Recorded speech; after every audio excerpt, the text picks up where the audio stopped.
Form সংগ্রহের সময়সীমা এ নিয়ে বিস্তারিত জানাতে ঢাকা বিশ্ববিদ্যালয় থেকে সরাসরি যোগ দিচ্ছেন সহকর্মী তৌহিদুল তারেক। তারেক, এখন পর্যন্ত কতজন ভিপি পদের জন্য মনোনয়ন ফর্ম সংগ্রহ করেছেন, আর ছাত্রদল এবং বৈষম্য বিরোধীদের প্যানেল ঘোষণা কখন হতে পারে, এ বিষয়ে আপনার কাছে কোনো তথ্য আছে কিনা?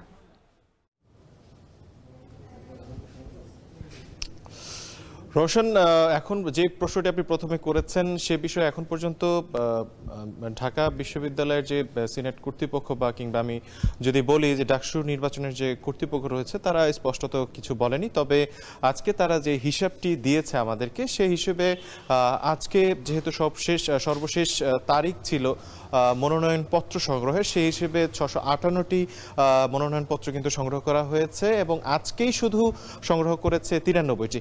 এর বিপরীতে মনোনয়নপত্র জমা দেওয়া হয়েছে 106টি।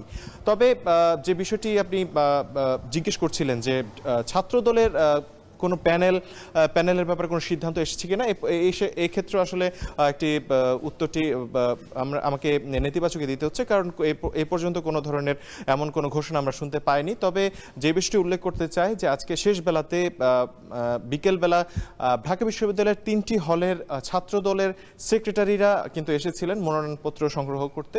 সে সময় তারা কথা বলেছে আমাদের যারা সাংবাদিক বা গণমাধ্যম কর্মীরা ছিলেন তাদের সাথে। তারা বলছে যেহেতু বিষয়টি উন্মুক্ত রাখা হয়েছে সেক্ষেত্রে কিন্তু তারা এই আজকে মনোনয়নপত্র সংগ্রহ করেছেন। আরেকটি বিষয় একটু উল্লেখ করতে চাই, আগামী 9 সেপ্টেম্বর কিন্তু এই ডাকসু নির্বাচন অনুষ্ঠিত হতে যাচ্ছে। সেই বিষয়টি কেন্দ্র করে ঢাকা বিশ্ববিদ্যালয়ের শিক্ষার্থীদের মধ্যে কিন্তু ব্যাপক উৎসাহ উদ্দীপনা আমরা দেখতে পাচ্ছি। তবে আজকের দিনের কাজ এখানে শেষ হয়েছে, কালকে কিন্তু সবশেষ সময় এই মনোনয়নপত্র জমা দেওয়ার। এই ছিল সবশেষ। আজ শেষ হয়েছে ডাকসু নির্বাচন মনোনয়ন ফর্ম